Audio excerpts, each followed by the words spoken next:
y'all should be saying to them, y'all are putting out a message that's way more powerful than Akademiks' platform. There's rappers who are rapping about gangster shit that has gotten more streams on Spotify and Apple more than I've ever got in terms of views on YouTube for 10 years talking about beef. Beef is embedded in hip hop's culture. It is.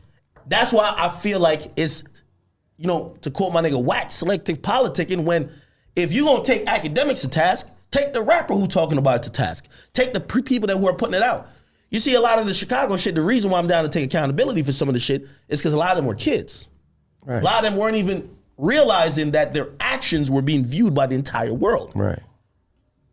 You get me? Right. Now there's rappers who are on labels who are getting $15 million advances who are rapping about killing people.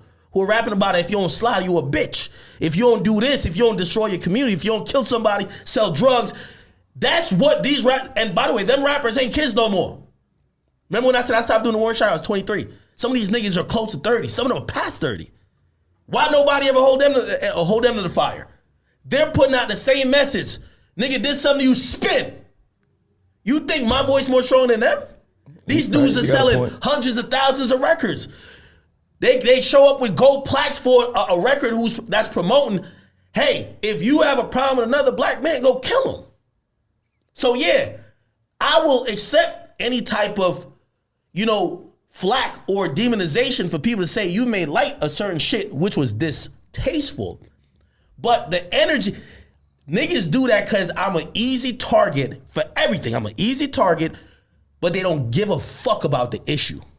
And I understand it.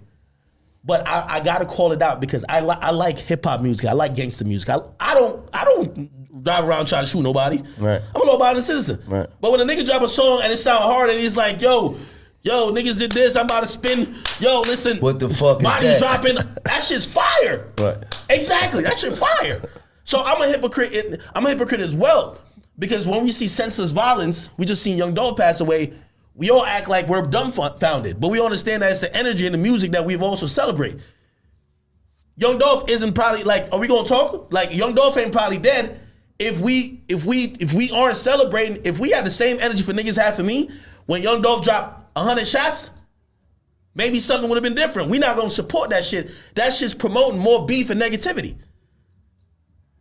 We promote and we love the beef and negativity till the inevitable happen. And you know what? People go to jail and people get killed. I'm gonna say this though, on some real shit. Rest in peace, Young Dolph. Rest in peace, Young Dolph. Of course, rest in peace, Young Dolph. I'm gonna say this though. I'm gonna say this.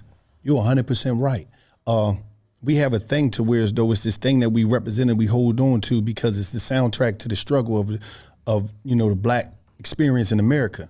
So it's like that's our shit. Whether it's NWA, whatever it is, it's like it's our shit, and we. Like I said, a lot of this shit is oxymoronic, and we all hypocritical of this shit. Like platforms, artists. But why do we pick and choose who I understand. Listen, I understand what you're saying because a lot of times we pick and choose based upon people try to say, and I'm gonna be real, who is this person? Rather, if you didn't go to jail, all the shit that we glorify. Is that a qualifier? No, listen. When you don't have the qualifiers of being accepted. Or whatever it be, because we're gonna be real about this shit. A lot of times in the ghetto, that's why it's real important that black kids understand that it's cool to be smart. A lot of times in the ghetto, we have this thing going on to where as though if you ain't in the streets, you a fucking lame. Mm-hmm. And the reality is this though, majority of the people in the inner cities of America is a small minority of people that's rocking off the mindset of the streets. We don't understand that. How many people is in the New York City population? Shit. Just say 7 million. Say if it's 7 million of that. Way more than that. All right, say 10 million. Say if it's 10 million. Do you know how many people in there? You know how small percentage of people in there that's operating outside of the law or had that mentality? So a lot of times, but it's marketed to us that this is cool. It's overly marketed. Like even when something happened, even when something happened on the news. When the news come on, it's only marketing of us doing certain shit. So it's a program in our mind to make us believe that this is where it's at. So we become victims of that mindset. We become victims of that approach. Adults, kids, all that. Because we all adults, but we grew up in it. You see how you say, oh, when I hear that, I get excited. So a lot of times we don't denounce what we feel as though that is a part of us, we don't denounce what we feel as though is a part of us, and we become a part of that hypocrisy to continue to push out this idea and its imagery of violence and hood shit because it's like, oh, that's real. And then a lot of times we say, all right, Act, do I rather Act be rapping about this shit, or do I rather him really be out here trying to sell dope, but what's the name? So even when I hear a young rapper, I'm like, damn, let me try to amplify him. When me and Gil doing a song, we're trying to throw somebody up. It's not to throw you up to, because my intentions, because I'm a dude that did 20 years in prison. I don't want nobody to go to jail. That's why I push the message that I do push outside of other things, because it's like, yo, that shit ain't cool. That shit ain't cool.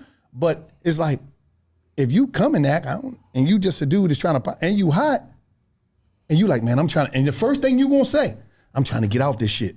Immediately, I'm not thinking about the marketing and the promotion that you're gonna do by the shit that you're talking about. I'm just like, all right, let me try to do this. So you did put it in a way that's realistic. What you said was some real shit. We can't take away from that. And it's just about us sometimes we gotta deprogram ourselves in order to reprogram ourselves. When is the deprogramming gonna go down? For us to all realize is like, yo.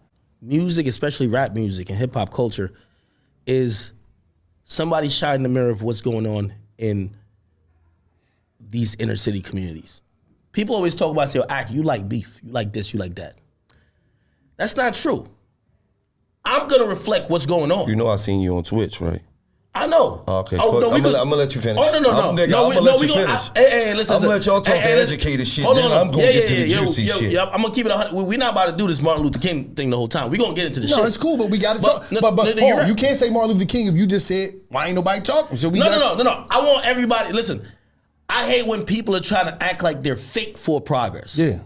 If you fake for progress and you want to hold academics accountable for, in your mind, inciting some shit, let's hold everybody accountable that was involved with inciting that particular shit. Mm-hmm. But I don't see nobody saying that. I see people bumping the same niggas' music who were the louder voices. Is basically like saying, you gonna give Trump a pass, but the fucking little secretary aide that worked for him, that was doing his bidding, that was just following along with pretty much what he was going on, that's the guilty person.